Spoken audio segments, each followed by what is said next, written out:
विधानसभा चुनाव से जुड़ी बड़ी खबर, जहां आज पहले चरण का चुनाव प्रचार थम जाएगा। पहले चरण में 43 सीट पर वोट डाले जाएंगे। 13 नवंबर को पहले चरण की वोटिंग होगी। 43 सीट पर 683 उम्मीदवार मैदान में हैं। सबसे अधिक जमशेदपुर पश्चिम सीट से 28 उम्मीदवार चुनावी मैदान में हैं। जगन्नाथपुर सीट पर सबसे कम 8 उम्मीदवार हैं। 13 सीटों पर दिग्गज उम्मीदवारों की प्रतिष्ठा दांव पर है। सरायकेला से चंपाई सोरेन बीजेपी से मैदान में है, तो सरयू राय, पन्ना गुप्ता, पूर्णिमा दास की भी प्रतिष्ठा दांव पर है। चुनाव के दौरान सुरक्षा को लेकर प्रशासन अलर्ट रहेगा। 5 जिले के 225 बूथ पर हेली ड्रॉपिंग कर्मचारी किए जाएंगे।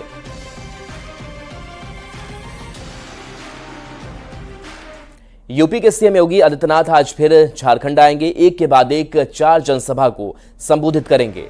एनडीए उम्मीदवार के लिए चुनावी माहौल बनाएंगे। भवनाथपुर, हुसैनाबाद, पाकी, डाल्टनगंज में सभा होनी है।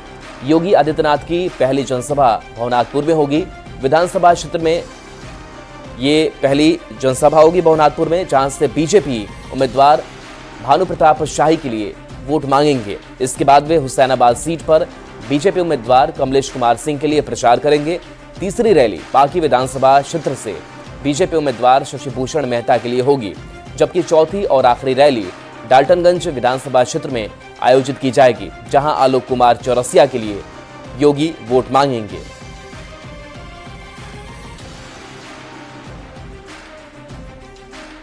तो यूपी के सीएम योगी आदित्यनाथ एक बार फिर से आज झारखंड में एक के बाद एक आज 4 जनसभा को संबोधित करेंगे। 4 विधानसभा की सीटें, जहां एनडीए उम्मीदवार के पक्ष में वोट की वो अपील करेंगे। तो एक बार फिर से आज झारखंड दौरा और बीजेपी के बड़े चेहरे लगातार इस चुनावी समर में कूद पड़े हैं। आखिरी कह सकते हैं कि दौर का यह चुनाव प्रसार चल रहा है। भवनाथपुर, हुसैनाबाद, पाकी, डाल्टनगंज में सभा होनी है। केंद्रीय गृह मंत्री अमित शाह आज झारखंड आएंगे। चुनावी सभा की हैट्रिक लगाएंगे। 3 जनसभा को संबोधित करेंगे, जहां सरायकेला, सिमडेगा और तमाड़ में हुंकार भरेंगे। एनडीए उम्मीदवार के लिए प्रचार करेंगे। तो गृह मंत्री अमित शाह आज फिर से झारखंड दौरे पर। चुनावी सभा की हैट्रिक लगनी है, क्योंकि आज 3 जनसभाएं back to back Saraikela, Simdega और तमाड़ में यह सभा होगी। एनडीए उम्मीदवार के लिए प्रचार करेंगे। मुख्यमंत्री हेमंत सोरेन ने चक्रधरपुर में जेएमएम के सुखराम उरांव के पक्ष में प्रचार किया और बीजेपी पर पार्टी और घर तोड़ने का आरोप लगाया। हेमंत सोरेन ने कहा कि ये लोग घर, पार्टी और राज्य को तोड़ने वाले लोग हैं। इनकी बातों पर भरोसा मत कीजिएगा। सीएम ने बिना नाम लिए कहा कि हमारे समाज के कुछ लोग भी बीजेपी के एजेंट बन गए हैं और झंडा ढो रहे हैं। पार्टी तोड़ता है, घर तोड़ता है, राज तोड़ता है, समाज तोड़ता है। जिनके जार से बच के रहिएगा। हम लोग कई जात बिरादरी का हो, संताल, मुंडा, उरांव, खड़िया लोग, कुछ लोग दलाल बन गया है, एजेंट बन गया है भारतीय जनता पार्टी का और झंडा ढो रहा है। और ये लोग हमारे समाज को बांटने का काम कर रहा है। झारखंड में चुनावी समर के बीच जनता की अपनी अपनी राय है। लोहरदगा की जनता विकास के नाम पर वोटिंग करने के लिए तैयार है। पहले फेज में 13 तारीख को लोहरदगा में वोटिंग होनी है। लोहरदगा की जनता का कहना है कि जो भी विकास करेगा उसके पक्ष में वोट किया जाएगा। जनता का मिजाज जानने के लिए लोगों से बातचीत की न्यूज 18 संवाददाता गौरव झा ने। चुनावी रण के बीच हम पहुंच चुके हैं लोहरदगा। लोहरदगा में हम ये जानने के लिए आए हैं कि लोहरदगा का मिजाज क्या कहता है। इस बार के विधानसभा चुनाव में लोहरदगा किसके पक्ष में जाएगा और जनता किसे जनादेश देगी। लोहरदगा की बात करें तो लोहरदगा में कांग्रेस और आजसू के बीच सीधी टक्कर है। कांग्रेस की ओर से जहां रामेश्वर उरांव यानी राज्य सरकार के मंत्री चुनाव लड़ रहे हैं, तो वहीं उनके विपक्ष में आजसू की उम्मीदवार चुनाव लड़ रही है। लेकिन जनता किसके हाथ में जनादेश देगी। पहले तो चाचा साइकिल रोकिए आप और बताइए कि लोहरदगा का माहौल क्या है। लोहरदगा का तो माहौल ठीक है। कांग्रेस के तो बोलबाला। हाँ, मंत्री जी ठीक काम किया। हाँ, वो तो ठीक ही किया था उस समय। इस बार आप किसको, आजसू को फिर कांग्रेस? देखिए, अभी तो नहीं कह सकते। लोग कहते हैं कि बोलबाला कांग्रेस का है, क्या चाचा?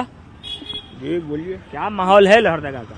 लोहरदगा का माहौल ठीक है, सब कांग्रेस यहाँ से है। लोहरदगा में तो उसे यहाँ पर कुछ नहीं हुआ है, बाकी बात क्षेत्र में हुआ है। जी बिल्कुल सही काम किए हैं। गठबंधन सरकार आएगी, यहाँ से कांग्रेस विजय होगा। आजसू के जो उम्मीदवार हैं नीलू शांति भगत, वो कैसी हैं? वो भी अपनी जगह पे ठीक है, लेकिन यहाँ से कांग्रेस का सरकार है। दगा में कैसा काम धाम हुआ है 5 साल में? कहाँ काम धाम वैसा हुआ है? हाँ? कुछ नहीं। कुछ नहीं। मंत्री जी थे रामेश्वर उरांव बाबू, कैसा काम किए हैं? वैसा में चल रहा है, रुके मौलवी साहब, ऐसे भागिएगा तो नहीं होगा। चुनाव है, क्या माहौल है चुनाव का? चुनाव का माहौल बस ठीक ठाक चल रहा है। लोहरदगा की जनता क्या कह रही है इस बार? लोहरदगा की जनता इस बार जो है ना, ऐसा महसूस हो रहा है, लग रहा है कि आने वाला वक्त में जिस रोज वोट होगा, उस रोज उम्मीद है कि लोग कांग्रेस ही को जो है ना सपोर्ट करें। लोहरदगा में वही कांग्रेस का पकड़ है। कांग्रेस का पकड़ है। लोग कह रहे थे कि इस बार वोट टूट रहा है। नहीं, वैसा बात नहीं है, यहाँ सब कांग्रेस। लोहरदगा के लोग हैं जो अपनी अपनी राय अपने अपने तरीके से रख रहे हैं। कुछ लोगों का कहना है कि आजसू की उम्मीदवार बेहतर है, तो कुछ रामेश्वर उरांव जी के साथ जाना चाहते हैं। लेकिन अंतिम जो निर्णय है वो आने वाले वक्त में आएगा, यानी जब 13 तारीख को वोटिंग होगी तो वो आएगा। लेकिन लोहरदगा की जनता चाहती है कि क्षेत्र का विकास हो और क्षेत्र में काम भी हो। कैमरा पर्सन संजीव तिवारी के साथ गौरव झा, न्यूज़ 18 लोहरदगा। रांची से बड़ी खबर, जहां आज घोषणा पत्र जेएमएम जारी कर सकता है। 7 गारंटी के अलावा अन्य योजनाओं का जिक्र होगा। इंडी गठबंधन ने एक वोट 7 गारंटी पत्र जारी किया था। सर्वजन पेंशन योजना में बढ़ोतरी कर नई घोषणा संभव है। 1932 खतियान आधारित नियुक्ति नियमावली बनाने पर भी जोर रहेगा। तो देखिए, इंडी गठबंधन ने अपनी कोशिश की है और खास करके जेएमएम के इस घोषणा पत्र में सर्वजन पेंशन योजना में बढ़ोतरी कर नई घोषणा संभव है। 1932 खतियान आधारित नियुक्ति नियमावली बनाने पर भी जोर होगा। झारखंड विधानसभा चुनाव के दौरान पुलिस और केंद्रीय एजेंसियों की दबिश जारी है। छापेमारी में करोड़ों रुपए बरामद भी किए गए और अब इसे लेकर सियासी बयानबाजी भी शुरू हो गई है। कोई इसे राजनीतिक साजिश बता रहा है तो कोई कुछ और। रिपोर्ट देखिए।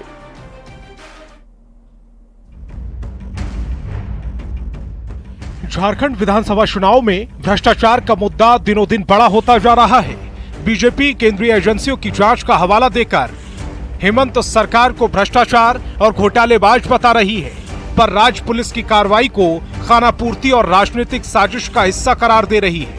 लेकिन जब पुलिस ईडी और सीबीआई की दबिश के बाद किसी दूसरी जगह दबिश इसलिए करती है कि 1:1 हो जाए, तब तो ये राजनीतिक हो जाता है। लेकिन फिलहाल हमें कानून पर पूरा भरोसा है।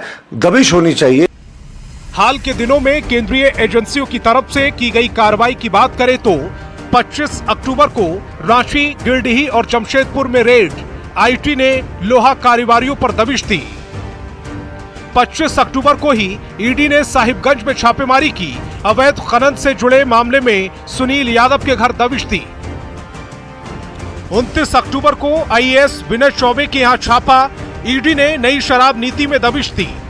5 नवंबर को पंकज मिश्रा के यहां सीबीआई की दबिश, अवैध खनन के मामले में छापेमारी।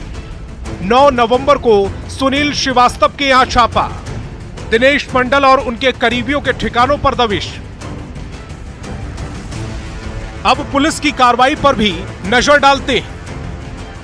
22 अक्टूबर को कोडरमा में रेड, होटल कारोबारी के ठिकानों से 1,07,00,000 रुपए बरामद। 30 अक्टूबर को रांची में बीजेपी नेता के स्कूल में पुलिस की दबिश।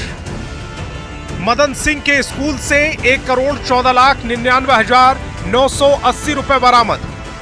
5 नवंबर को YBN यूनिवर्सिटी के चेयरमैन के घर रेड, 67,62,000 कैश बरामद हुआ। इंडी गठबंधन का आरोप है कि केंद्रीय एजेंसियों की कार्रवाई बीजेपी को अच्छी लगती है, पर राज्य पुलिस की कार्रवाई उन्हें राजनीतिक लगती है और इसमें केंद्रीय एजेंसियों की एंट्री नहीं होती। जीडी गोयनका स्कूल में जो पैसे बरामद हुए, ईडी आज तक उसके दरवाजे पे तो नहीं पहुंचा। पैसा तो बरामद हुआ, ईडी का एक नोटिस भी नहीं आया है मदन सिंह को, क्योंकि वो भारतीय जनता पार्टी में है। भ्रष्टाचार के मुद्दे को हथियार बनाकर दोनों गठबंधन जनता का समर्थन साधने में जुटे हैं, पर जनता का साथ किसे मिलेगा ये तो नतीजों के बाद ही साफ हो पाएगा। न्यूज़ 18 के लिए रांची से संवाददाता ओम प्रकाश की रिपोर्ट। झारखंड चुनाव से पहले बीजेपी ने एक वीडियो जारी किया है जिसमें कल्पना सोरेन, हेमंत सोरेन, राहुल गांधी और तेजस्वी यादव के कैरेक्टर को दर्शाया गया है, जिससे सियासी पारा हाई हो गया है। ये रिपोर्ट देखिए।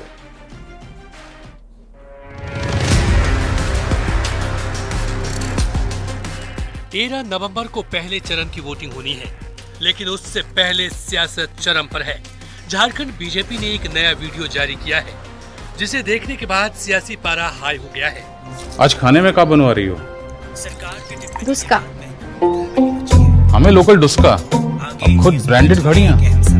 भाजपा झारखंड की जनता की ओर से पूछ रही है झामुमो से कि इन 5 सालों में झारखंड की जनता को मिला क्या। ओ बंगाली दादा, मामला बिगड़ रहा है, जल्दी से फर्जी डाटा जुगाड़ो और प्रेस कॉन्फ्रेंस करो।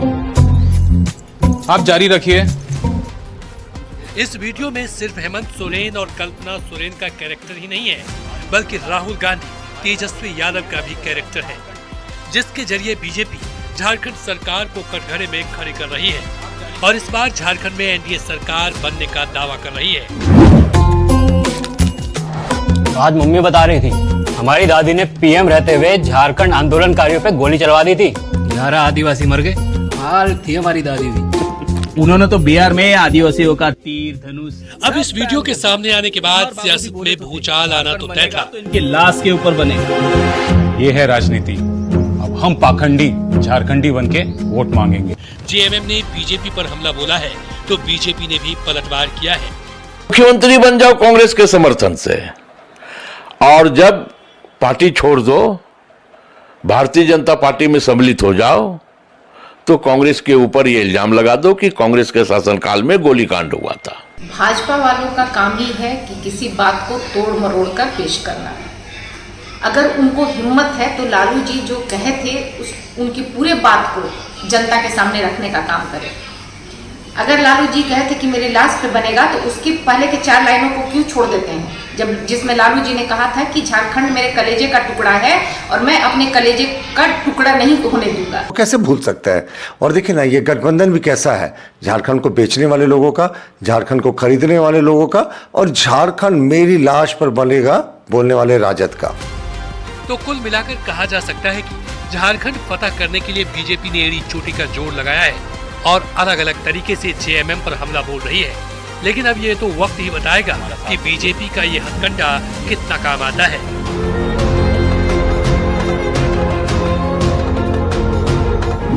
न्यूज 18 के लिए रांची से ओम प्रकाश की रिपोर्ट।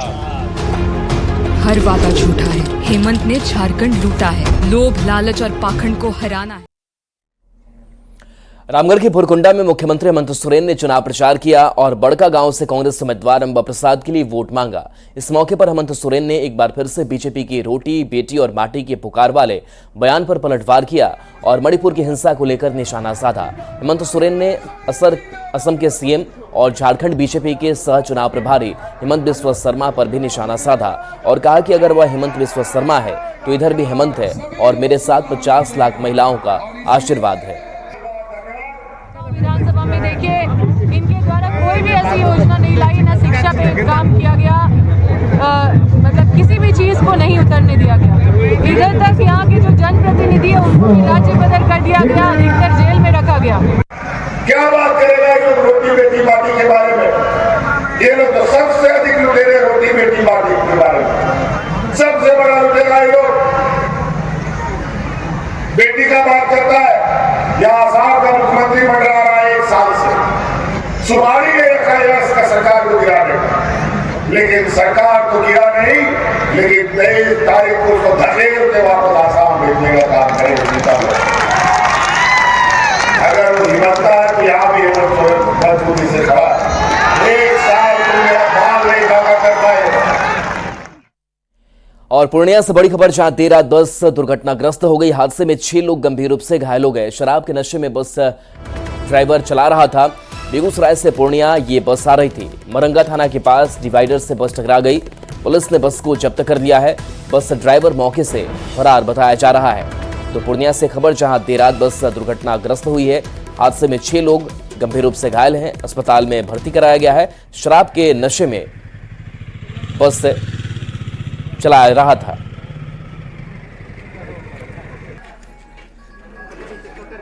100+ आदमी थे। ठीक है। बस पर ज़्यादा अफराद ऊपर चढ़े हुए थे। फिर आगे पुलिस चौकी के सामने डिवाइडर पे आके इन्होंने चढ़ा दिया ऊपर। ठीक है। तो मैं भी बच गया, जब मेरा हाथ दूसरे सीट में इस तरह था सेल्फ डिफेंस के लिए, तो मैं बच गया, मुझे भी काफ़ी चोट लगता। और बाकी ऊपर से जितने भी लोग गिरे हैं वो सब के जो है ना हाथ पैर बहुत बुरी तरीके से टूट चुका है।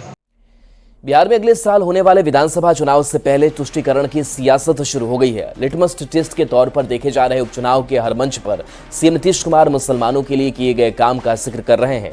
क्या है सीएम नीतीश की एम पॉलिटिक्स, रिपोर्ट देखिए।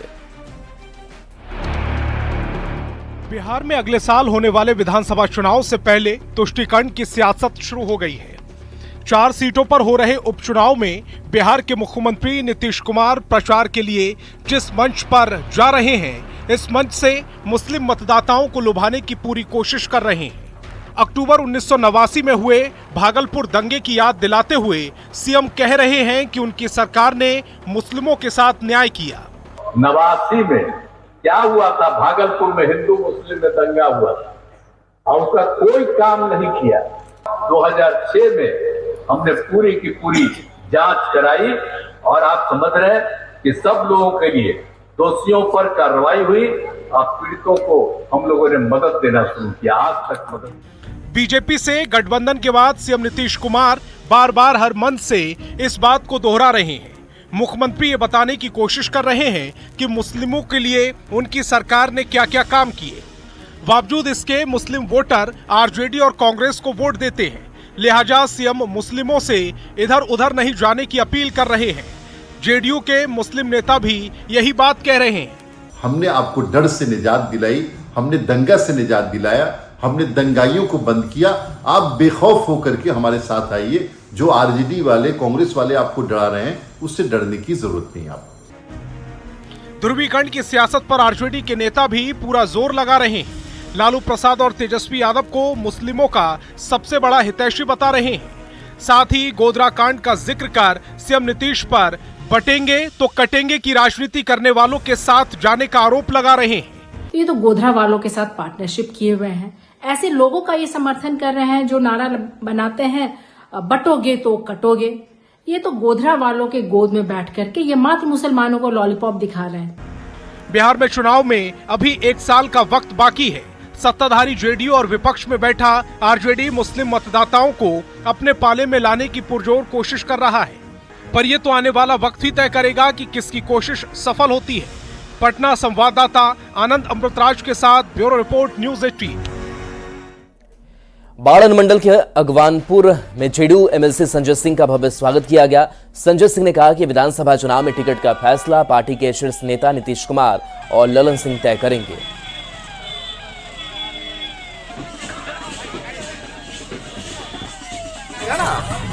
शीर्ष नेतृत्व तय करेगा। जोर जोर से अटकलें लगाई जा रही है कि आगामी हमारा सम्मान नेता जनता दल को नीतीश बाबू हैं, ललन बाबू हैं, ये तय करेंगे।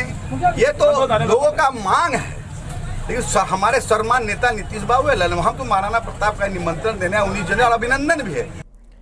जमुई में 15 नवंबर को बिरसा मुंडा की 150वीं जयंती समारोह के मौके पर जनजातीय गौरव दिवस समारोह होगा, जिसमें प्रधानमंत्री नरेंद्र मोदी शामिल होंगे। कार्यक्रम की तैयारियों का जायजा लेने पहुंचे केंद्रीय जनजातीय कल्याण विभाग के मंत्री जुएल उरांव और बिहार के डिप्टी सीएम विजय कुमार सिन्हा। गौरव दिवस समारोह को लेकर अधिकारियों के साथ बैठक भी की गई है।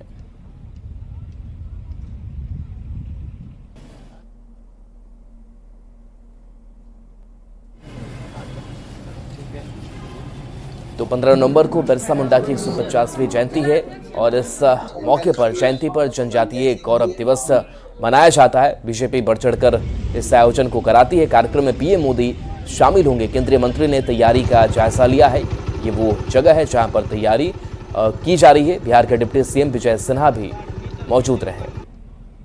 22 में भारत सरकार द्वारा घोषित माने किया गया था, नरेंद्र मोदी जी माननीय प्रधानमंत्री जी इसको बिरसा मुंडा का जन्मदिन 15 नवंबर को जनजातीय गौरव दिवस के रूप में मनाया जाएगा। कि भारत विकसित भारत बनाने के लिए हर समुदाय, हर जाति, हर धर्म, हर क्षेत्र, हर भाषा के प्रति प्रधानमंत्री जी की जो सजगता है, अंतिम पंक्ति में बैठे व्यक्ति जनजाति गौरव दिवस के माध्यम से उसके विकास को आगे बढ़ाने का, आजादी के बाद पहला प्रधानमंत्री जो इस तरह से खुलकर हर समुदाय के लिए अलग से उसके गौरव गाथा को नए इतिहास बनाने जा रहे हैं और उसका केंद्र बिंदु जमुई बना है। खबर बगहा से जहां न्यूज 18 की खबर का बड़ा असर हुआ है। बिहार टार्जन के नाम से मशहूर हो चुके फिटनेस आइकॉन राजा यादव से बीजेपी विधायक राम सिंह ने मुलाकात की। विधायक ने राजा और उनके परिजनों से मुलाकात कर उन्हें हर संभव सरकारी मदद का भरोसा दिया। बिहार सरकार की ओर से ओलंपिक तक पहुंचने तक राजा यादव को सरकारी मदद मिलेगी। राजा यादव ने इस पर खुशी जाहिर की है।